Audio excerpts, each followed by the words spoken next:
बिस्मिल्लाहिर्रहमानिर्रहीम। दोस्तों, घर हो तो ऐसा की तरफ से आज मैं आपके लिए लेके आया हूँ एक 10 मरले का इंतहाई खूबसूरत और बेहतरीन बना हुआ डबल स्टोरी कॉर्नर हाउस।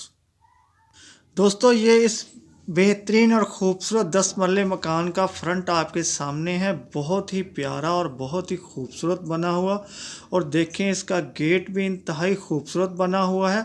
और इसकी जो रोड्स हैं वो 40 फीट हैं, और ये कॉर्नर हाउस है और इसके साथ ग्रीन बेल्ट भी तैयार है।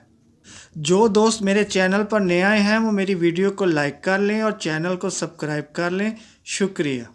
दोस्तों, इस 10 मरले कॉर्नर हाउस के अंदर 5 अदद बेडरूम्स हैं, 6 अदद बाथरूम्स हैं, और इसके अंदर 2 टीवी लॉन्च हैं और 2 अदद ही किचन वाक़िया हैं, और कार पार्किंग के लिए वसी गैराज भी मौजूद है। दोस्तों, इस 10 मरले मकान के अंदर दोस्तों, जिस भाई को भी ये 10 मरले खूबसूरत मकान पसंद आया हो तो वो इसके मालिक का पता मेरी इस वीडियो की डिस्क्रिप्शन के अंदर जाके वहाँ से ले सकता है।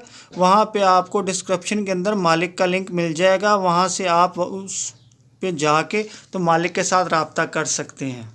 और दोस्तों, कभी भी मेरी किसी वीडियो का लिंक अगर डिस्क्रिप्शन के अंदर जाके ना खुले तो आप समझ जाया कीजिए कि ये वाला मकान सेल हो चुका है। तो जो मकान सेल हो जाए उसका लिंक डिस्क्रिप्शन के अंदर नहीं खुलेगा। दोस्तों, मैं आपको बताता चलूँ कि ये 10 मरले इंतहाई खूबसूरत कॉर्नर का जो मकान आपके सामने है, जिसका फ्रंट आप इस वक्त भी देख रहे हैं, बहुत ही खूबसूरत है। ये सिटी हाउसिंग सियालकोट के अंदर वाक़या है और नहायत ही प्राइम लोकेशन के अंदर शहर में ये वाक़या है, और बहुत ही खूबसूरत ये मकान। दोस्तों, इस खूबसूरत 10 मरले कॉर्नर हाउस का आपको एक दफ़ा फिर एड्रेस बताता चलूँ कि ये सिटी हाउसिंग सियालकोट के अंदर वाक़या है, और इसकी इंतहाई प्राइम लोकेशन के अंदर वाक़या है ये, और इस नहायत ही मुनासिब कीमत है। तो दोस्तों, आपको मैं बताता चलूँ कि इस 10 मरले खूबसूरत कॉर्नर हाउस की कीमत है 2 करोड़ 35 लाख। तो कीमत एक दफ़ा फिर सुन लें कि इस खूबसूरत घर की कीमत है 2 करोड़ 35 लाख। तो जिन जिन दोस्तों ने वीडियो को लाइक नहीं किया वो लाइक कर लें और चैनल को सब्सक्राइब कर लें। शुक्रिया।